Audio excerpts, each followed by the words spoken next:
Yo! Video games.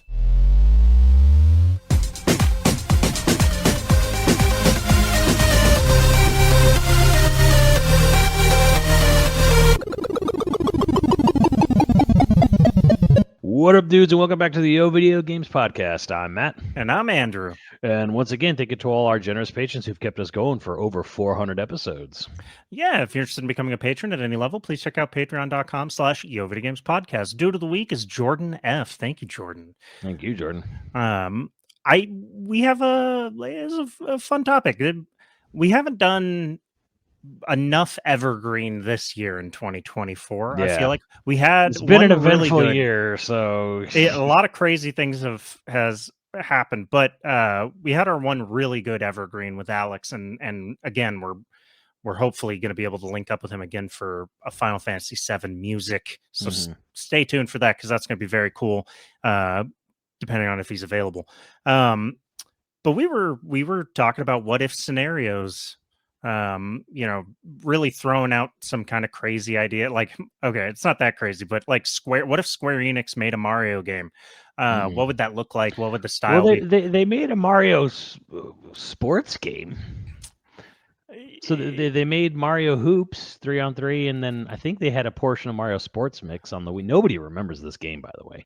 But, okay, but if Square Enix owned Mario, would Mario be memorable? Like if they had made the first Mario game, but you spawned an even better topic to start off with, because it's so it almost could have happened. Like it truly, like it was like like a fart in the wind close to happening. Yeah, like it wasn't, this isn't about like, oh, this deal fell through, or this, it actually, to my knowledge, this was never really on the table. It's just like, it's something that could have easily happened. Yeah. And that is, what if Nintendo owned Pokemon? Now there's your headliner title, because everyone's going to think, well, Nintendo does own Pokemon. No, kind of. Nintendo owns a third of Pokemon. You have Nintendo, you have Creatures, and you have Game Freak. And there's a company that manages the brand IP, that's the Pokemon Company. The Pokemon Company kind of owns Pokemon, but like what the Pokemon Company is sort of like the collective, like, they're like this, they're a, I don't want to say they're a corporation, but like they're like they're a company that basically oversees the other three parts of it. Between like they're like the middleman, but also sort of like the owner in a way, or like the keys. The Pokemon Company is the umbrella company. Well, not for Nintendo, obviously. Not for Nintendo. They're the umbrella company for all things Pokemon. So because Nintendo does all the Nintendo stuff it does, right? And Game Freak does occasionally try to make other things not related to Pokemon. They try rather unsuccessfully. Yeah. And then Creatures, they theoretically could do more stuff, and sometimes they do not secondhand, but they do contract work for other things as well. But so to boil it down, to make it kind of like to sort of like make everyone kind of aware, how does this all shake out? And that is like, okay, so Nintendo, obviously we know what their involvement is, mostly from the game side. Distribution, mostly publishing, distribution. Yeah. Game Freak makes the video games, quote unquote, and Creatures handles the trading card game. Now Pokemon Company, like this branch, if you will, they kind of are in charge of the whole thing. So they're kind of the ones who will deal with marketing, mobile, like marketing for Go, for the anime, what have you. So like Pokemon Company itself, they kind of deal with the full multimedia scope of it. The card game is mostly handled by Creatures. The video games are mostly handled by Game Freak. Nintendo kind of, they're kind of the money giver, not sort of money giver, but like distributor, kind of like they're more just the lucky guy who was like involved there to help get it off the ground originally.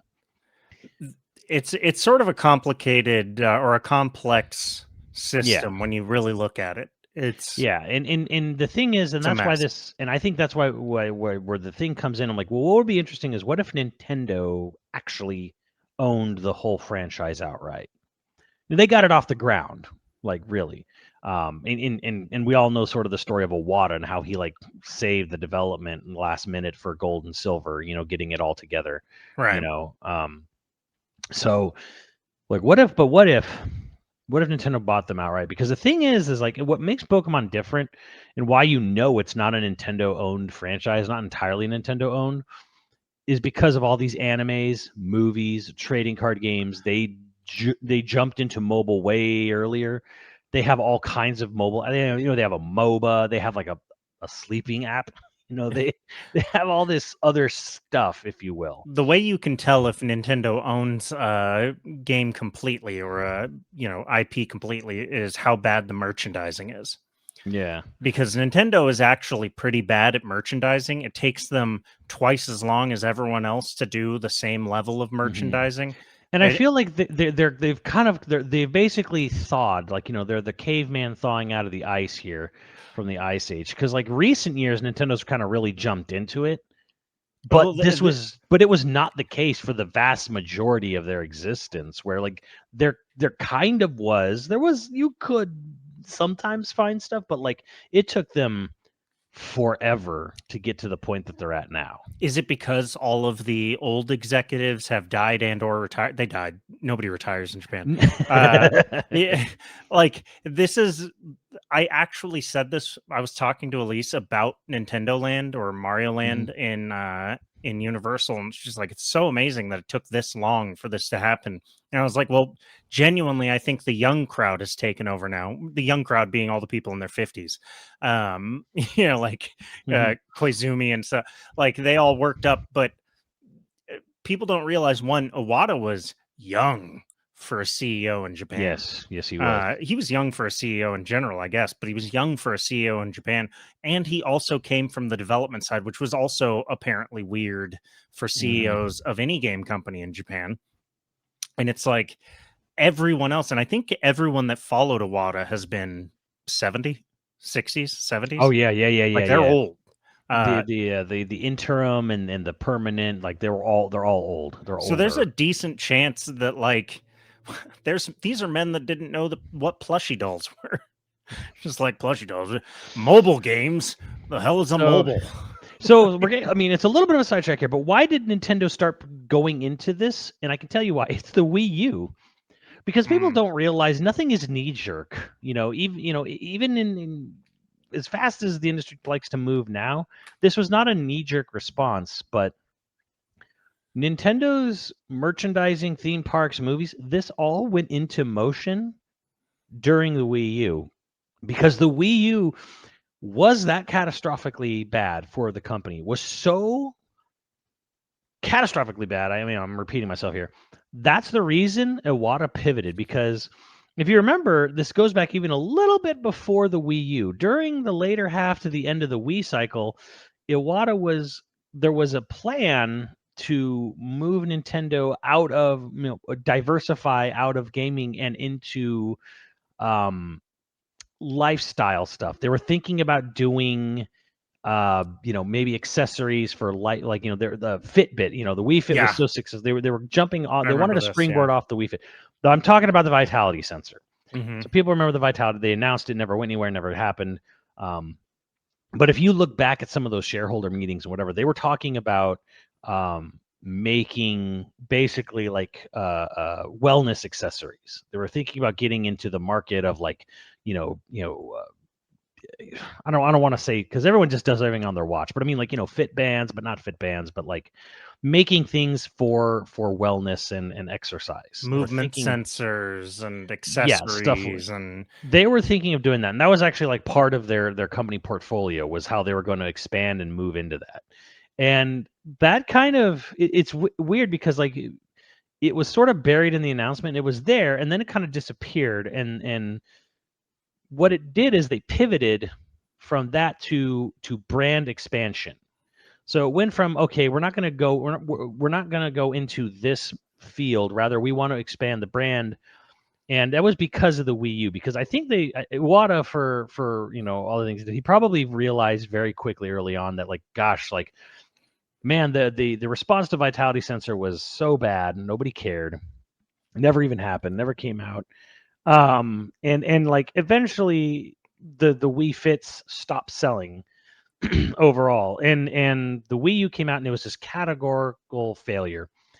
So what did they need to do? Because the thing was is like, okay, well, we could like pivot hard into the fitness industry or whatever, but the smarter thing, which what they did was, okay, well, we have this very well-known brand. Okay, yes, the Wii U is a disaster, but like everyone knows Mario and Zelda. Everyone knows our Mario characters, our Pokemon, where we're getting to. So their idea was brand, and the first thing was amiibos, because at the time, Toys to Life was everywhere. So they brought out amiibos. It does feel like that fell off a cliff, by the way. Not to sidetrack, but Toys to Life, I was Oh, it also did. commenting on this, where it's like they're gone. Yeah, they're pretty much gone. Like, I mean, I have like It's I have going to come back with I have AR, I amiibos bet. still, but but like, yeah, Toys to Life kind of like just fell off a cliff or whatever. But that was the first thing. And if you go back and look at it, right in the middle of the Wii U's short life, when it was just dying on the vine, that's when they actually made announcements about the theme parks originally and the movie originally and Right. stuff.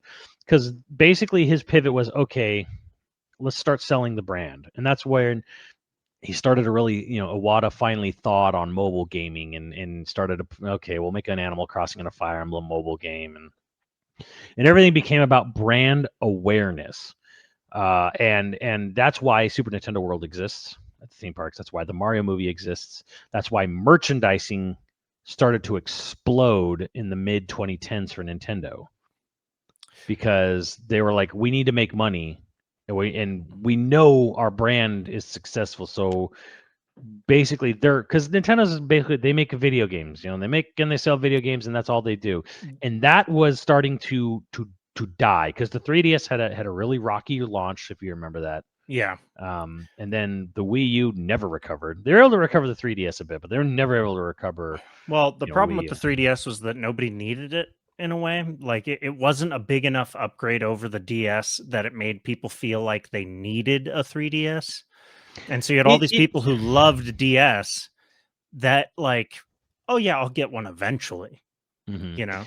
Like I think the real problem was a little bit like you said, because I'm like, man, the graphics were so much better, but it was so expensive at launch. It was yeah. an expensive hand. It was like, I think $250 at launch, if I Yeah. remember correctly. And I bought it at launch, and I don't even have it anymore.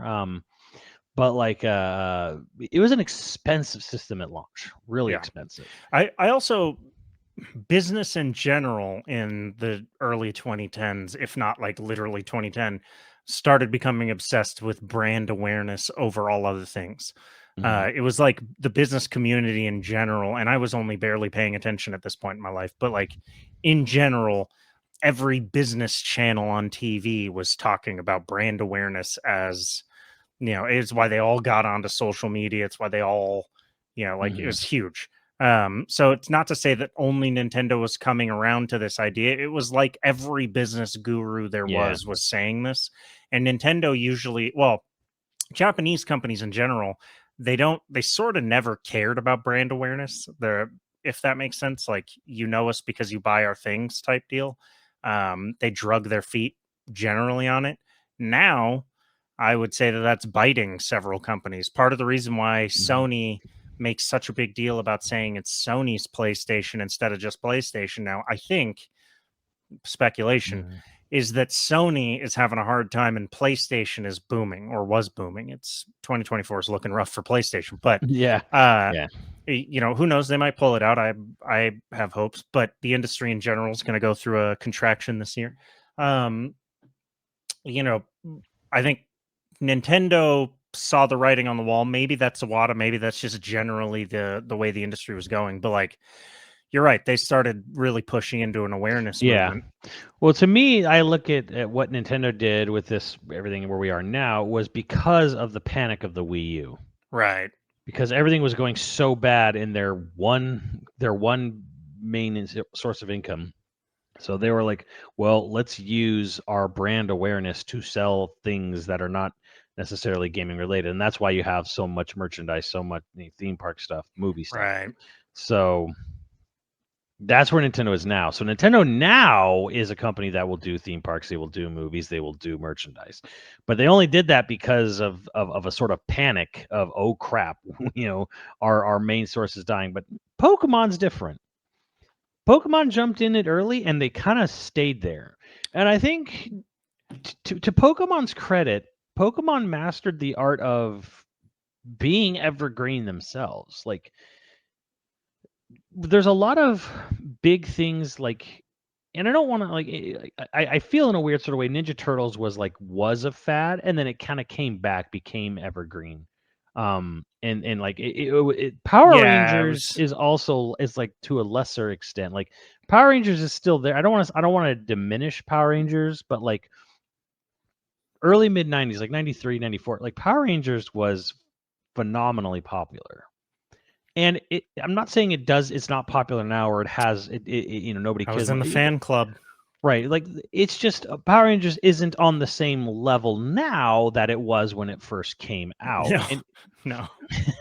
but Pokemon arguably is maybe not like 98, 99 strong, but Pokemon is still strong. And Pokemon did this thing where like they did it in a way that I think is kind of interesting, where everything new for Pokemon doesn't try to age with its audience, if that makes sense. It doesn't try to like keep it going.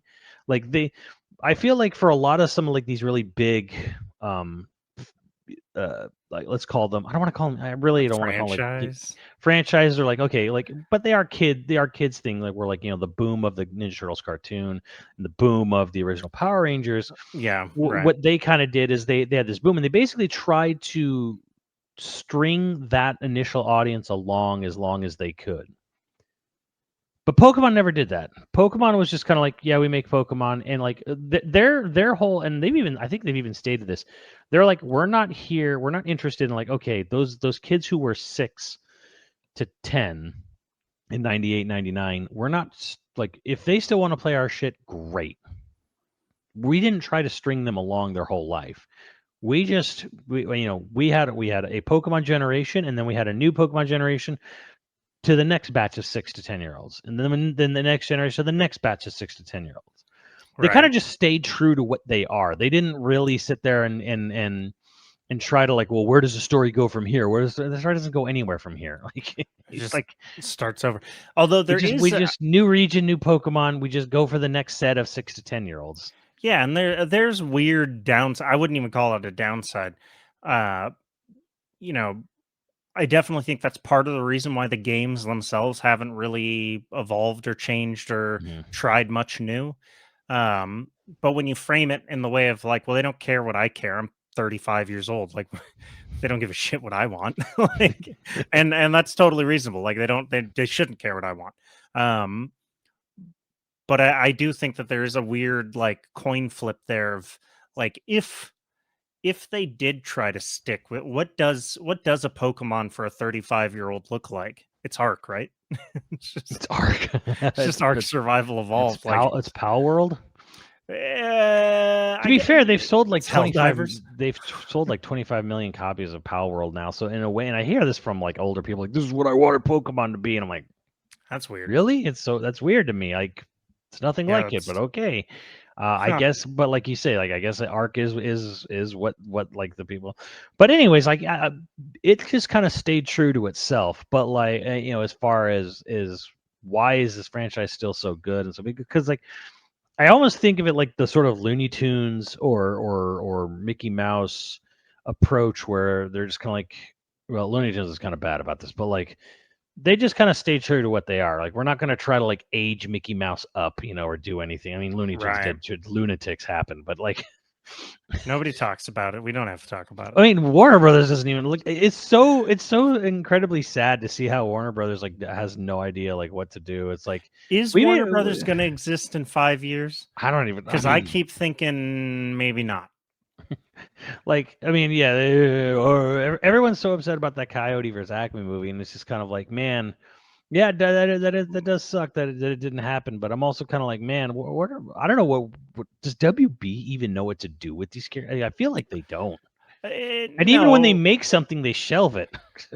Yeah, that's what I'm upset about. I don't care necessarily about a Coyote versus Acme movie. Like I was never a Coyote Acme stan. Like I don't know what the fuck. Uh, but the thing I care about is like you have a fully finished film, whether it's good film or a bad film. You then turn around and shelve it for a tax write-off. Like that's the scummiest thing in the world. I think the real trash is the Thousands of fact that people worked they've on that. yeah, well, there's that, and then from a brand marketing, from a brand management standpoint, I'm like, you've barely done anything with these characters. Like, Hmm. there was a point where they made a bunch of brand new shorts that were actually pretty good, and you just sort of unceremoniously dumped them onto HBO Max without much advertisement and just kind of left them there, and then just didn't really advertise or say anything. Like they've done so very little with their main mascots. And again, this is completely opposite because Pokemon Company is always like, hey, we've always got stuff happening. They're always happy to tell you about it. Here's a new game, but they're always like, here's Pikachu and Eevee. We're always like kind of like showing them the main characters. Like they don't.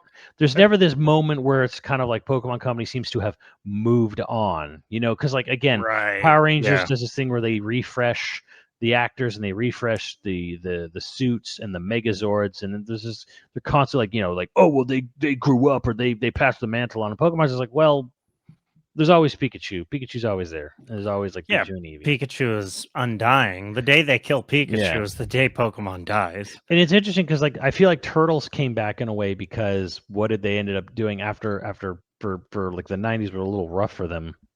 Where what did they do? Well, we just started just retelling the Turtles story. Like they just went back to basics. And they just kind of like redo it Right.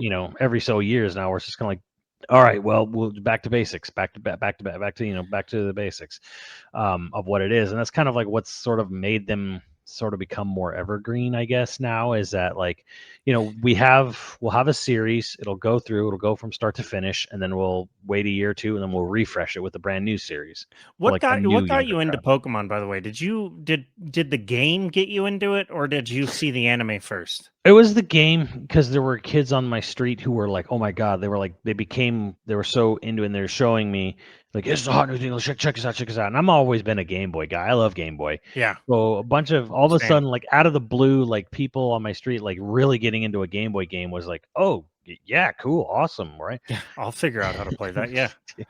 Uh I'm same. I played red first, and like my brother got blue, and we played them, and then we would like switch or hand them off or Yeah, trade with each other, whatever. Um but like I don't think the game made me a fan of Pokemon as a kid quite the same way that like the anime did, because you went to school and every kid in class had seen Pokemon, talked about Pokemon, was collecting Pokemon cards. yeah, It was like this weird, it was the first time I've ever seen an ecosystem swallow up all the discussion, all the mm, conversation in a room. Like going to a midnight showing of the Pokemon movie. What was that, 99? 99. Yeah, Yeah, it I was in think it was 99. The Pokemon movie. Going to my first Pokemon tournament and getting Mew, and like I don't know, like all of that happening purely because on a whim we got the Pokemon game. Like I don't think we had seen any advertisements. I think we just got it for like a Christmas, because we mm, only had one Game Boy to share between us. And so like if we wanted to like I'd take out red and he'd take it, put in new batteries, and then he'd put in blue. yeah, yes, you know. yes. Um And I remember how I got my Pokemon because it was sold out everywhere. Because everyone had already like I had heard about it. Everyone was already into it. And I had to go to a place called The Good Guys. oh yeah. Yeah, wait, isn't that Noha? No, no, it was a good. Well, and now it's a Goodwill, but Ooh. yes, when I went to I'm sure I'm dead serious, but yeah, The Good Guys. If you remember this was like the little brother to Circuit City and Best Buy. Before Best Buy, You're right. and while Circuit City was still the thing, there was a smaller brand called The Good Guys, and that's where I The went because it was like so. It was kind of out of the way, like where the store was, and most people, even at the time, were kind of like, "Oh, I guess you could go there," but no one really went there anyways.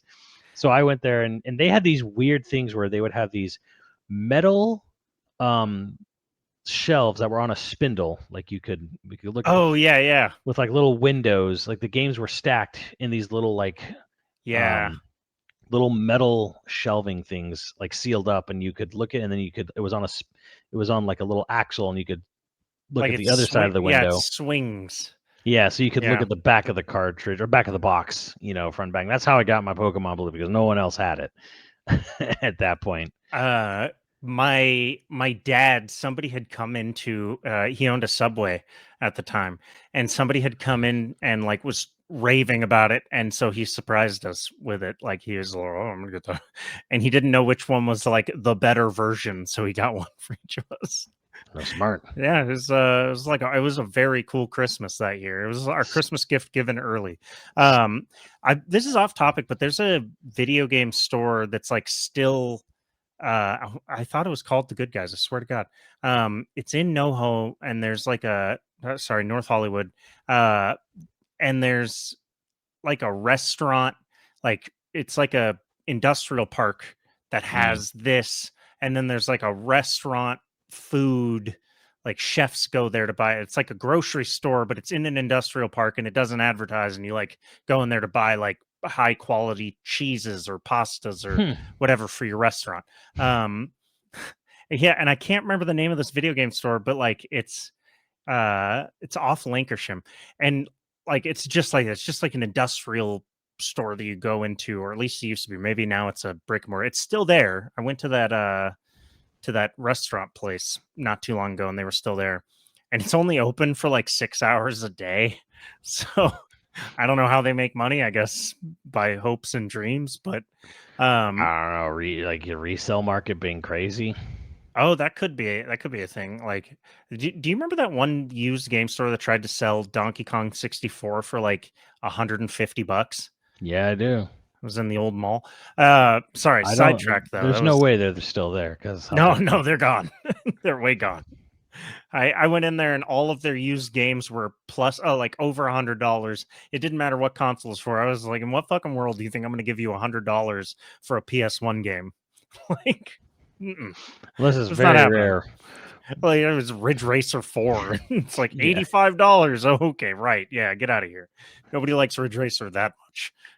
Someone does. Someone likes Ridge Racer. I know I'm gonna get tweeted about it. But either way, so Pokemon kind of came out the gate right away. Like they had the anime ready to go. The trading card game was like ready to go, like right after, right with. And part of the reason for this is because Pokemon came to North America fairly late. I believe, if I remember correctly, like it might have been 3 years even. I'll have to might have to double check this, but like the original Pokemon game came out in Japan way before it came out in North America. So right, yeah, there was like a sort of buildup, if you will, before it was almost like they sit there and plan. And I remember reading about this at the time, 96, sorry, early 96. But apparently they were delayed. They were released in time for 95, but they were delayed until February 96, because the derivative products were not yet ready for sale. They're completed by October release, originally planned for December, delayed until February because the merchandising products aren't ready for sale. And I remember there was a lot of back and forth. I remember reading this at the time where there were people pushing for the release in North America. And then there were people who were saying, no, it'll never work. It'll never work. Like it won't find an audience in North America. Which is, boy, were they wrong. Yeah, because there was a point in time where people at Nintendo were like, this isn't going to be worth it. This isn't going to be worth it. It won't work. It won't sell. It's like Zelda 1, where they're like, it's too difficult. It's too obscure. Like Zelda won't ever be successful. For those clumsy American hands. Yeah. And you think we're bad. The Canadians, their hands are bigger and clumsier. Except for the French Canadians. French Canadians, I don't know if they have big, clumsy hands. I don't know. I've met French Canadians. I forgot all about Matt. No, the craziest thing about the trading card game is there were whole trading card stores that like used to be baseball cards, which is insane that Yeah. there were baseball card stores, but that transitioned to purely Pokemon card trading card stores. And then I think like Magic the Gathering was already around and stuff like that. And then they started carrying those things purely because Pokemon became so popular that whole brick and mortar stores could devote their entire stock to just doing that, and then became trading card game. It's like with the death of the trading card game, and the trading card game isn't even dead, but like with trading card games dying out, you had all those like board game stores and trading card stores all die out too. There, I can remember 3 of them in the area that I grew up in. But now they're back again. Yeah, 'Cause now they're coming back. Yeah, Now the resale market is huge. resale for market's trading huge, cards. and D&D is huge again. Yeah. D&D books and like the merchandising and all that stuff is having a huge comeback. Like Barnes and Noble has a whole section just devoted to D&D like Mhm. campaigns and tokens and shit like that. It's very cool. It's cool if you're a old Yeah. tabletop nerd, but I've never in my life seen an entire store devoted to Pokemon cards ever again, except for like maybe 1 year. Oh, there's Was one it I can show you. 2000? I can show Oh, you one. really? Yeah. It's just Pokemon I- cards? Pretty much, yeah. There's like a tiny little thing behind the cash register if you wanted to buy like something not Pokemon card related. Damn. Is it in what is it, Frankensons or something like that? It's not No, there. no, Oh, not okay. no. But it's just I could show you. There's Wow. I can show you one. That's wild. But anyways, yeah, like so I guess really getting to like the main crux of those, what did Nintendo own Pokemon? Because going all the way back, it was 2.5 years later that we got the game released in North America from Japan. And at the time there was question, they didn't think it would sell. But the Yamayuchi, the original the old crotchety, CEO of Nintendo was like, no, we're going to Oh, do yeah. it.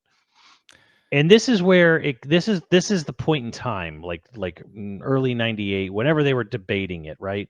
This is the point in time when the what if really is probably at its biggest crux of what if Nintendo bought it. Because this is the point where maybe just after '98 when it was blowing up, but like because there's all these different points in time. The narrative of the timeline will change depending on where Nintendo decides to buy all of Pokemon, right? Going into '98, Nintendo decided they were going to dump 50 million into marketing Pokemon Red and Blue, which is how it blew up out here. Hell yeah. So the people in North America were like, "Oh, kids don't want cute monsters. You should redesign them. You should beef them up, make them scary and stuff." And Yamauchi was like, "No, that's our challenge." And like he basically ignored them. And here's the thing: Japan always ignores every suggestion North America ever gives to them. Sometimes that's works, and sometimes that's wrong. Let me tell you. Look, we're 2 for 2 on Yamauchi being a smart guy. Okay. But like if we want to talk about, Yamauchi created the PlayStation because of his spite for Sony. Yeah. So he made a catastrophically bad decisions, but In a lot of ways, he might have made a good decision. not for Nintendo. But it is now. He was playing that long ass game. He's long beyond his life. But so Pokemon comes out and it's super successful here. And they have a sort of, it's been out in Japan. It's already been a success there. So the question is, what if Nintendo decided off the initial sales of the first Pokemon game, what if they decided to buy the IP outright? So let's go back in time to let's go back. I'm gonna set the narrative here. This is before Pokemon Red and Blue come out in North America. It's successful in Japan already. What if Nintendo decided, instead of putting 50 million into trying to make this a thing in '98, what if they just went whole hog on it and just said, let's just buy it outright? Because Nintendo loves nothing more than to control the narrative. Let's say like they decided they were going to buy the whole IP out completely. No partial ownership, none of this thing the way it went. Let's say, what if Nintendo owned Pokemon in North America from the beginning? What does that look like? Less games. Maybe. Yes, maybe. So at the time, Nintendo was kind of in an interesting position. The N64 was pretty much a flop everywhere but North America. But damn, was it successful in North America. You know, Still great. it had a lot of foothold in North America on the N64, but Europe and Japan couldn't care less about the system. The Game Boy, we all kind of thought was way on its way out at this point by 98. But here comes Pokemon, revitalizes the whole Game Boy marketplace once again. Like, Game Boy didn't go away, but it was just kind of like, oh, yeah, there's that thing in the back. Or there's, oh, yeah, I guess we still have some Game Boy games. Yeah, it is after Pokemon is when the Pocket and then the Color came out, right? Yeah, it like, well, Color came out at the same time as Pokemon did, even though Pokemon was just a black and white game. But yeah, Pocket had been out. The Game Boy had been on the market for 9 years at this point. There hadn't been any big major releases from Nintendo, like a Kirby game here or there. There hadn't been much going on with the Game Boy. It kind of like got a trickle of new releases, and then here comes a Pokemon game in '98, even though it's a early '96, supposed to be late '95 game from Japan, and it blows up, revitalizes the Game Boy market, which in turn gives Nintendo a much needed, shot in the arm. Although in Japan that shot in the arm came in '96. So they're at least sort of like, and this would kind of be a sort of, a herald of things to come, because the Game Boy games and the portable market was going to carry Nintendo for a while, until the Wii came out. So let's pretend Nintendo decided to go all in and buy Pokemon from the beginning. The immediate question then becomes, what would a Nintendo owned Pokemon future look like from there? And I'll say this, like, because the big thing right now is like we're jumping ahead because everyone thinks like, why is it okay? And even I say this because they are, they are, I guess you would call 33% a majority shareholder, right? A majority stakeholder. Shareholder. It's even if both the others have 33. Yeah, it's even. They're not the majority, but okay, so it's not majority, right? They all own. There's 3 people who own 33 and a third each, right? Yeah, so they're equal shareholders. Yeah. Right. So they're an equal shareholder of this IP now. And a lot of people sit there and like, why is Nintendo, how could their quality control be so bad? Because Nintendo has notoriously good quality control. And they just sort of like were fine with Pokemon Scarlet Violet being what it is. Like Sword and Shield is kind of a crappy looking game. And especially when you get into the multiplayer aspect, it looks even worse. It looks like butt, right? But the game is not a massive bug-riddled mess that Scarlet Violet was. It's not a dumpster fire. Yeah, it's not a dumpster fire. It's just kind of like playing. It looks like a Vita game. So, ouch.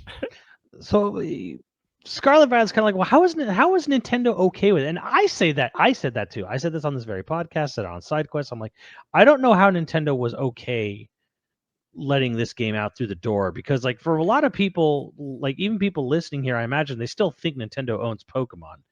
And the common idea is like, well, Nintendo doesn't care. Well, the Pokemon company overall, they don't care because they know you're going to buy it anyways. Yeah, prints money. So that's true. I'm just surprised that there was no pushback, at least that we heard of. Now, we don't know what went on behind closed doors in Japan. And even if I did, I probably couldn't tell any of you guys here if I was told anything in confidence. But the most I can say is that I would assume that Nintendo at least probably had words, or at least maybe at some point suggested maybe you guys shouldn't rush into these generations. Like, maybe it was, but it is what we certainly did rush in anyways, and we got what we got. And I don't know why Nintendo did. So if Nintendo owned Pokemon from the beginning, I would assume that their newest release, let's just say Scarlet Violet, it would probably look a lot better. It would probably run a lot better. It'd probably be overall a better, more polished product. That's if we jump ahead to like the latest console game. Yeah. But I think the history of Pokemon, if they owned them from the beginning, would be vastly different from where it is today. I think you would have a third as many games as you have today. Mhm. And I think each game would be not necessarily significantly different in, in drastic ways, but like the gameplay hook would have evolved a hell of a lot more. Right. Because Nintendo evolves gameplay hooks for every single one of their franchises. That's You their know, thing. They yeah, talk about it all like the time. you're not playing Mario Odyssey and then going back and playing the original Mario and thinking like, yeah, I get it. It's the same exact thing. Like someone saying that it's the same thing, that today's Mario is the same as the original Mario. Yes, they are the same franchise, but they are drastically different games. Mhm. Period. Zelda, same way, where it's just like every Zelda game that comes out has a new shtick, unless it's Tears of the Kingdom, and Tears of the Kingdom kind of has a new shtick. I mean, it's It has a new hook because it's got the build stuff, the Lego aspect, which is very right? different from the things that are in the other game, but it's like the same engine, same world, same map, some new places to go, and But it's different, yeah. but So it is different. I would say that like you're gonna have. I don't know what if Nintendo owned it and what is the new shtick? Is it? I mean, obviously there's more and different monsters, um, but like is there new ways to catch Pokemon? Is there Mhm. is there an evolution mini game where you've got to breed Pokemon now? Like you know what I mean? There's real possibility there that I think is Mhm. you know left on the table or left on the floor maybe. Yeah. Um, but I do think that I'm not sure that the trading card game. I'm not sure if the trading card game would necessarily That's the be. thing. If Nintendo came in, depending on how early Nintendo came in and say bought them. Let's say they bought and I'm saying they bought them in like early '98, where I think the trading card game did exist already But it in wouldn't have come Japan to and America, then right? maybe not. Because I think these are the most drastic things. Like if Nintendo bought Pokemon before it blew the F up in the whole world, I think the anime and the trading card game are the two things that immediately come into question. Now, if 98's a weird time because again, it already had existed in Japan, and it's just so if they bought them, um, And they had done animes before. They just weren't good. yeah, and here's Like, it here's a just weird. wasn't good. So there's a weird thing. So there is a thing called Nintendo Pictures in Japan, and there was an Animal Crossing movie, and they made Pikmin animated shorts. Um, but you don't hear about them because Nintendo very much sort of dipped their toe into it and kind of it's done very little with them. What And this even was happened in an Animal Crossing movie? There's no plot to Animal Crossing other than you got to get out of debt. I don't know. Like it's I just like don't. you get off work, you go home, you're like, I'm gonna watch a movie about my life. Yeah, I don't know, but it exists. It came out in Japan. Never even came out here.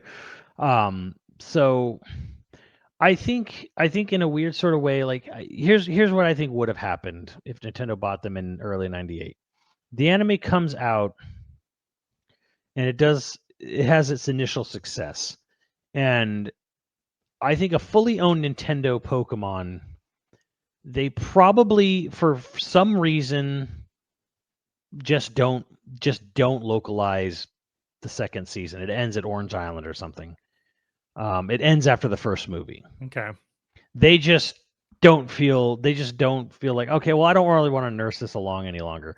And I think maybe the same thing might happen as a trading card game where, okay, it comes out and it's selling really well. The minute it starts to dip, I think Nintendo Kills it. maybe loses interest when they start seeing like a downward trend for both the anime viewership and the trading card game.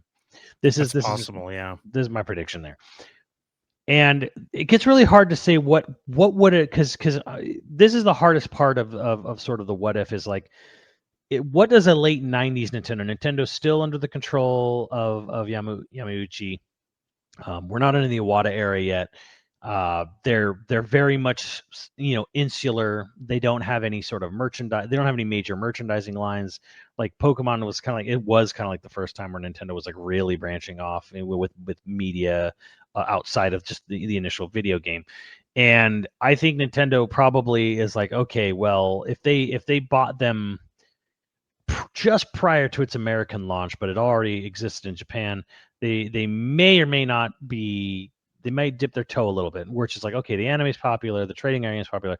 Once they start dipping down, they basically back out, and they just kind of, it continues on in Japan. This is my prediction, is that the anime would continue maybe to exist, maybe smaller scale or whatever. I don't know if it continues forever, but like it probably runs its course, goes a little longer in Japan and dies out. They just stop localizing it in North America altogether. And what the more interesting thing is, well, okay, so what happens going forward with Pokemon? Because the trajectory was we had Pokemon Snap and 2 Pokemon Stadiums and Hey You Pikachu. I think if Nintendo owned Pokemon outright from the beginning, Hey You Pikachu never comes to North America. Pokemon Snap might not even come. Pokemon Snap, I think, would come only because of how popular it was at the time. It would almost be like a sort of like, okay, like a concession, like, because it was like one of their big things they could kind of stick it to PlayStation on, was like, we have a console Pokemon game, you don't. And I think stadiums still come. And Pokemon Gold and Silver then comes out for Game Boy Color. I think that still happens. And I think it's from Pokemon Gold Silver things start to deviate. This is where I think like the real deviation starts coming in, because I think on a fully Nintendo owned Pokemon, they don't do Pokemon Coliseum and they don't do Pokemon Gale of Darkness XD for the GameCube. I think they actually do start making a Pokemon generation for the GameCube. They try to make a mainline game for the GameCube. Now I know Game Freak has always said that their mentality was that Pokemon was meant for portables. It was meant for kids to go outside and meet with other kids and trade between games, which you can't really do.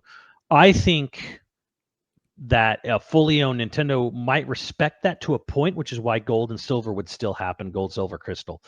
But if you remember, in the middle of the GameCube's life, their big push, their big idea they thought that was going to revolutionize the world that no one cared about was the GameCube to Game Boy Advance connectivity, that cable. They thought that cable, they thought they were the most brilliant people on God's green.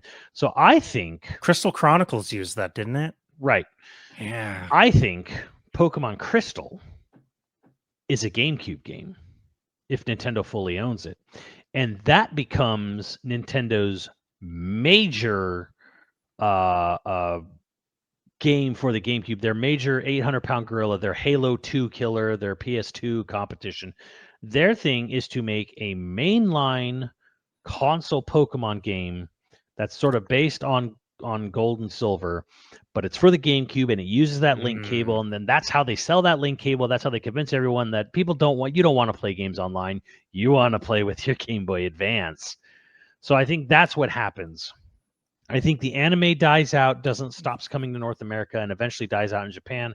I think the trading card game continues on in Japan, but Nintendo kind of just stops bringing it out altogether in North America because it's a whole subsection of their business that they just don't want to deal with, because it takes a lot of resources and people to work on the marketing, distribution, handling all that aspect for a trading card game. It's a whole different industry from video gaming, and Nintendo doesn't want to spend the money. It's not because Nintendo necessarily doesn't see the value in it or wouldn't. It's just that Nintendo doesn't want to spend the money. They don't want to spend the money to hire and build up a whole branch of that handles Pokemon anime and trading card game and merchandise in North America. They're very hands off. I don't want to spend the money to expand that. What if it doesn't succeed? We're very conservative.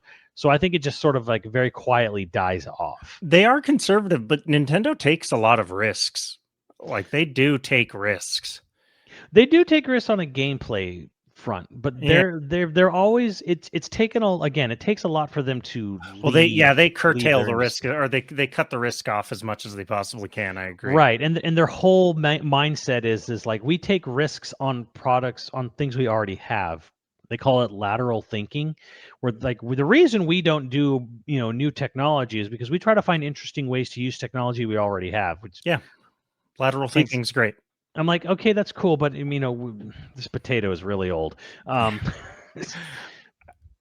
So going into the GameCube, Game Boy Advance era, I think the trading card game and the anime just sort of quietly die off in North America because Nintendo does not want to hire the staff that needed to keep translating, Right. localizing, distributing that stuff North America. So it kind of like, and they probably feel like the brand awareness for Pokemon is good enough being a Nintendo franchise, as it is.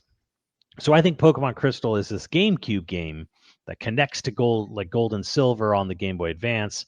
And that, I might be getting a little ahead of myself, but like Gold and Silver came out in like 2000 when the N64 was pretty much on its way out. So Crystal's an early release on the GameCube, kind of like within that first year or two. And It could have been a launch title.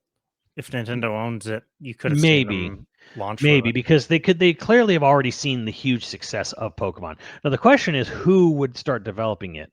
Well, there's two ways of thought that could have gone. They could have either staffed up Game Freak, turned Game Freak into an in-house developer, and then just built them up, which is probably what they would have done, because I don't think if they bought Pokemon outright, I don't think Nintendo would have then taken the IP, taken it to their own development studios, and said, "Okay, now you guys, make me Pokemon games, bring it to someone else." I think they would have just staffed up Game Freak, and I think they would have had someone go in from Nintendo and become the manager of Game Freak.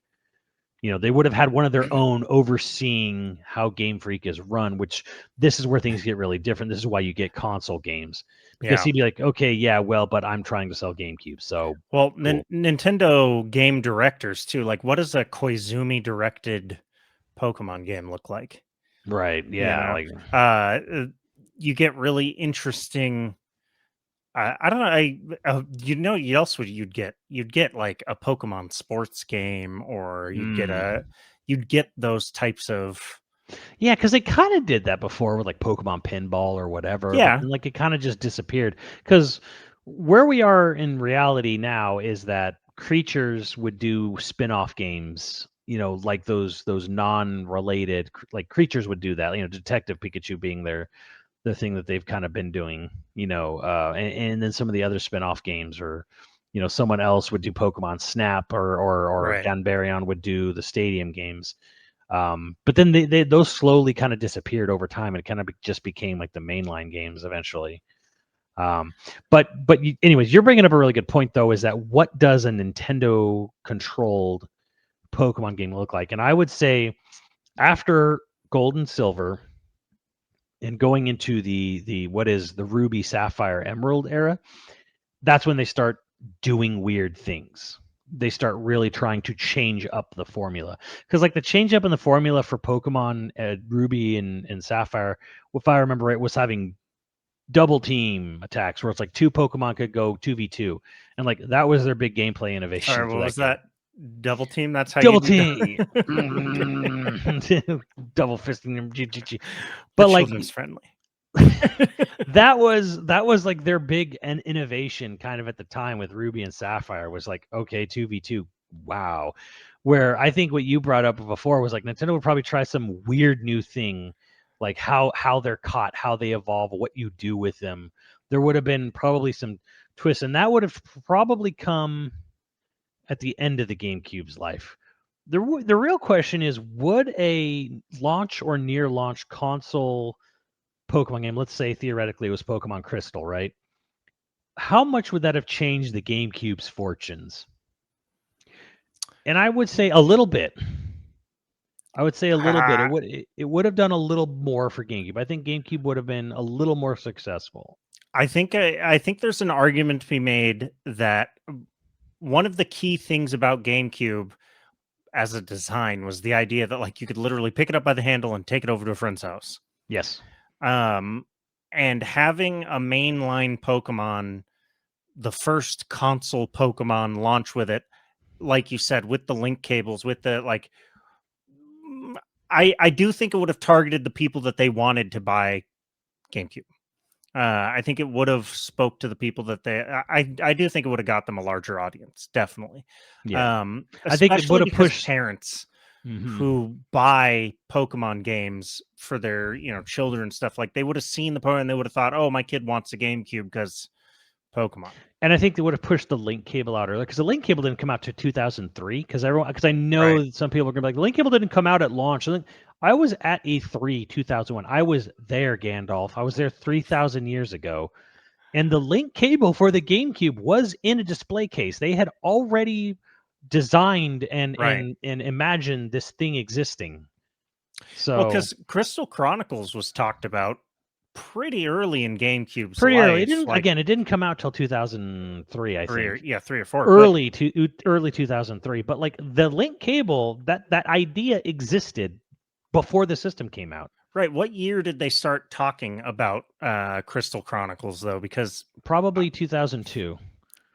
yeah, because well, at that time it only took like a year and a half to make a game. So I guess weird to think about that time. Well, because the Game Boy Advance came out in 2001, and Crystal Chronicles came out early 2003 in North America, maybe earlier Right. in Japan. The whole story there is that Square Enix was like, they were doing really bad, and they had to get like floated by Sony, and they saw the Game Boy Advance and like, we want to make Game Boy Advance games. We want to put our old Super NES RPGs on the Game Boy Advance. And Yamauchi was like, "Fuck you." And everything you came in on, You're left a me. traitor. You're a traitor. You left me for PlayStation. You made PlayStation successful. So Yamauchi famously said, "I will never work with you again. You are never going to publish on my systems." And Square was like, we need money so bad. And they negotiated a thing, because Crystal Chronicles, if you look at your old, if you have one, it doesn't say Square Enix. It says like Game Developers Publisher. They created a dummy corporation to publish the game so that they could release it under Yamauchi's. It was like a sort of public humiliation. I'm gonna where go it's look like, at my Crystal Chronicles case. so like he basically was like, you're going to publish it under this branding, and I'm going to make you to go through this hoop, because of, and that was this. So they had to have this weird negotiation so that they could release Game Boy Advance games. And Crystal Chronicles was like, sort of, you have to give me a GameCube game, and you can't even say it's from you. You have to say it's from someone else. That's so crazy. He was an angry, petty man. I love him. I just every story I hear about him, I'm like, dude, that guy is nothing but a good time. And I'm not saying like you'd have fun around him. I'm saying every single time you hung out with Yamauchi, you would have a story. Oh my God, you should read the stories about like people who worked with him, and how he would like be at CES, and someone would come in and he would just like yell at them, like just like berate them and like make them leave the room. And he's like, "Why are you doing that? We're trying to make a deal." He's like, no, trust me, this is how you deal with these people. He's gonna come back. I worked with this guy who will remain nameless. That was like, he was real big, like Bible thumper, and he would go on these, like, the moment he was annoyed about something at work, he would go on these big religious fueled rants, because everyone knew that he was religious, and so nobody would they would sort of just leave him alone about it. And then one day finally, and like, I mean, real tough to deal with this guy. And then one day finally I was just like, "Hey man, what the fuck is all this about?" And he was all like, "Oh, it's the easiest way to just not get bothered."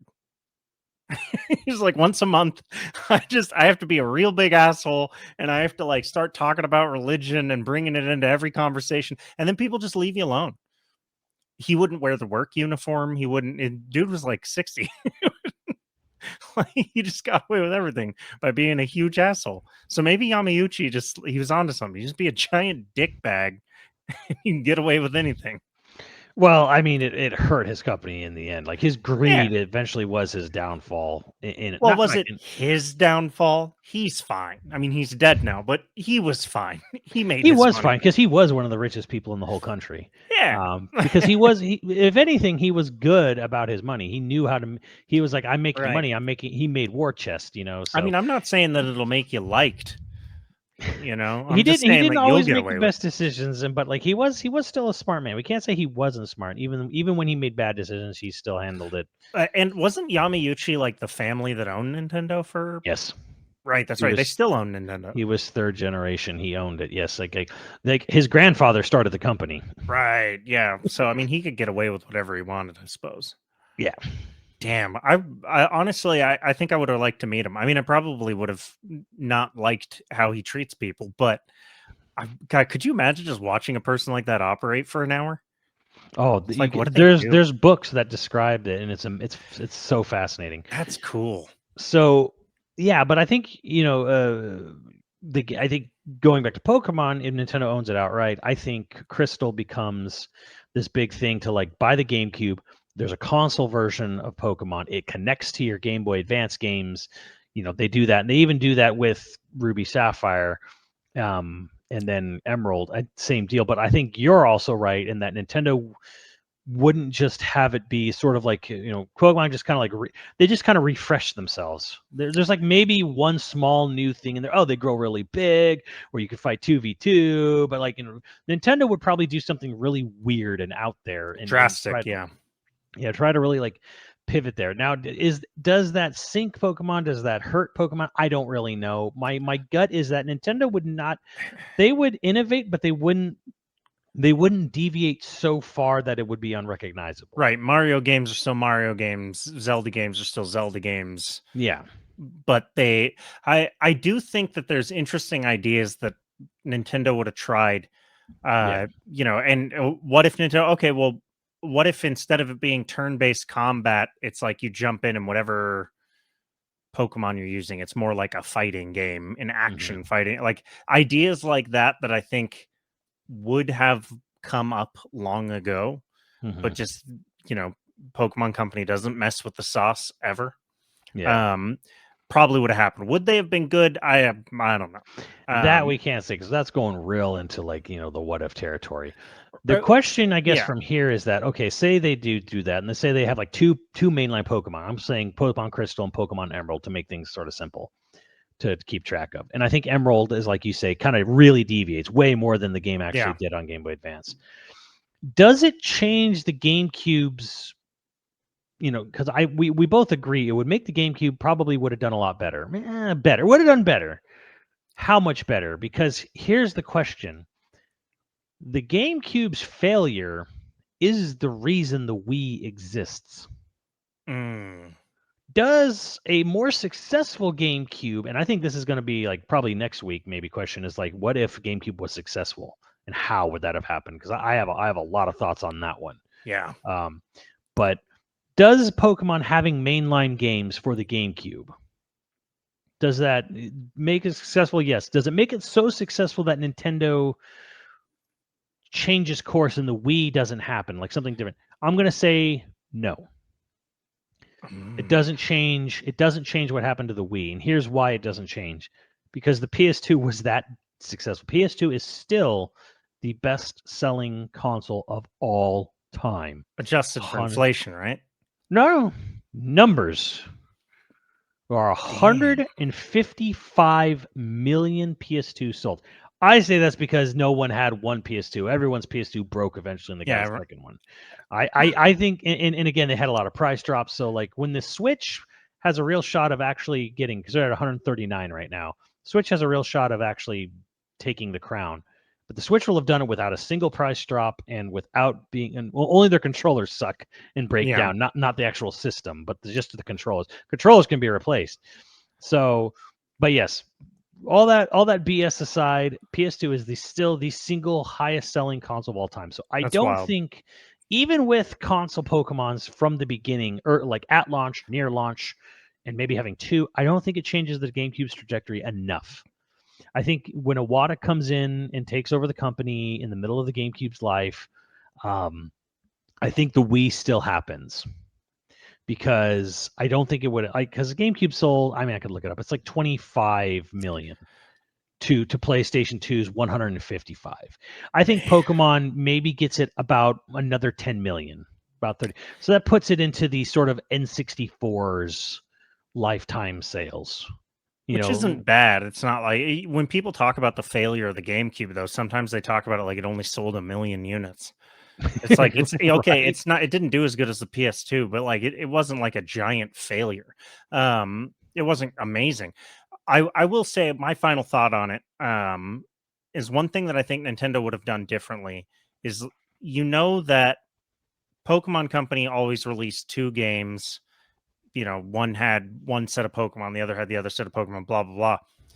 I think one way that they would have done it is that Crystal would have had a connection to the handheld. Oh, absolutely. And that's how they would have split it. And that way, the people that own the handheld version are more likely to buy a GameCube and the GameCube version. I think you're right on that. I think they would have done it where instead of 2 versions on Game Boy Advance or Game Boy Color, 1 version on Game Boy, 1 version on console.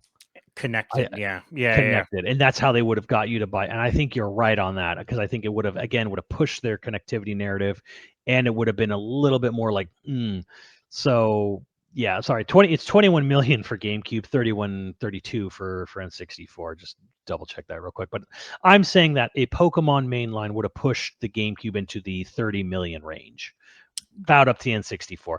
So I don't think it changes what happens with the Wii. Right. I think the Wii still happens, and I think this continues forward. And they move, and instead of the connectivity cable, they do the Wi-Fi, right? So the DS comes out, Pokemon on DS happens. But there's also a mainline version on the Wii, and you can connect your DS to the Wii via Wi-Fi or an account or something like that. Works that way, and that continues forward. Yeah. The real question is, I guess, so we're kind of like burning from there. Again, I think also, like you said, though, the games are gonna be different. Diamond and Pearl is not like Diamond and Pearl. It's got some weird gameplay twist to it. It's not exactly the same. I think they still make Pokemon games for portable, and I still think they make mainline ones for console as well. And I think, like you said, the split is not between two, Diamond, Pearl, Black, White, X, Y. It's console, portable, console, portable, console, portable. Like, if you want to get those Pokemon on the console version on the portable version, you have to buy or trade with someone who has the console version. So and I think also one thing that we're getting at, and we're at the end of the episode, so we can't explore it too much, but you don't necessarily get Pokemon Go. Because Nintendo dragging their feet on mobile. That's the thing. I think, and going into the future, jumping ahead now, you don't get Go. I don't think Go exists. I don't think it does. I think Nintendo, being Nintendo, will have dragged their feet really hard on this, and I don't think Pokemon Go exists. I think Niantic, whenever they go to make the proposal, Nintendo shuts them down like everyone else they shut down for still a certain amount of time. And the real question is, eventually Nintendo did make mobile games with DNA, like a mobile publisher who doesn't really do that well outside of Nintendo stuff. Does Pokemon Go come later, or does it not come at all? That's the real question. I don't know, but I can tell you this: it would not have come out when it did, if it did come out at all. It would have been way later. And in fact, I would honestly say Pokemon Go doesn't come out as we know it at all in any way, shape, or form, because it's too close to what the Pokemon mobile game is. Now, we live in a timeline where Pokemon Go exists, is super successful, and the Pokemon games exist and still come out and are still super successful.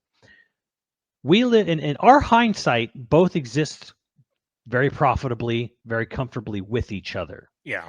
But I don't think conservative ass Nintendo would have thought that. I think, in the mid 2000s, mid 2010s, Niantic comes to Pokemon, or comes to Nintendo, who owns, in this timeline, owns Pokemon outright. Nintendo drags their feet on it, says, no, we're not doing mobile. That destroys our we are known for this. We are underselling, our consoles. The brand. We are diluting our value of our consoles if we have a mobile. So they say no. And then when they eventually do make a mobile game, it's like Fire Emblem Heroes. It's like Animal Crossing Pocket Camp, where it's this very truncated, or just like very much smaller scope. It is not Pokemon Go, because they think it'll dilute the brand of their precious Pokemon for console gaming, for their Switch, if they have such a fully featured mobile game. So Go doesn't exist. Go doesn't happen in this timeline. You don't have movies. You don't have animes. The trading card game kind of disappeared off years ago. And your trade-off here is that Scarlet and Violet is a good-looking game. It runs well. It sells very well, of course, still. But Nintendo, being as conservative as they is, and the thing is like, is Pokemon like a sort of like, have they bombarded you with merchandising and stuff everywhere over the years? Yes, they have, but it worked. Yeah. And it worked in a way that I think runs counter to Nintendo's main ideology, or at least how Nintendo's main ideology was. So I think Pokemon would still exist. It would still be successful. It would still be one of their marquee key franchises that they use to sell the system with. However, I don't think Pokemon is as big for as a franchise, and it doesn't sell as many copies if Nintendo did. You would get better games. Your trade-off would be that the franchise would still exist, still be popular, but it would be as popular as maybe Mario or Animal Crossing, which is really popular right now on Switch. Yeah. But it wouldn't be the juggernaut that it still is today, because the reason why I think Pokemon is enduring is, one, they kept the trading card game going, they kept the anime and the movies going.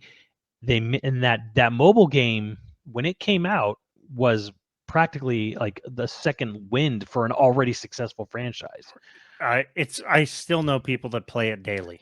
I have it now. I play Pokemon Go. Yeah. Like Pokemon Go is one of the most perfect uses of the Pokemon license that there is. Now, does the game have problems? Yes. Is there things that could be better with the game? Absolutely, 100%. Will they ever fix it? No. Will they ever fix it? No. But like Pokemon Go is a brilliant use of the Pokemon IP. Absolutely brilliant. And I think it wouldn't have existed if Nintendo bought Pokemon in '98.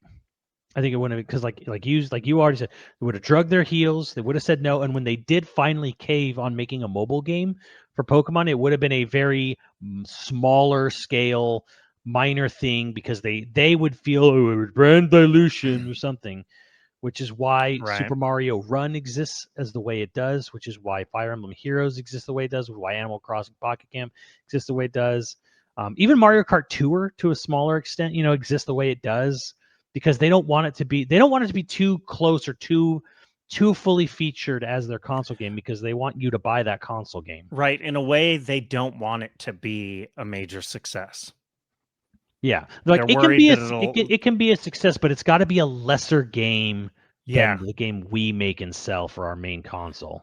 Well, on that note, in the YouTube comments or on Patreon, definitely tell us your what ifs. What do you think what do you think Pokemon looks like if Nintendo bought them in Yeah. like 96?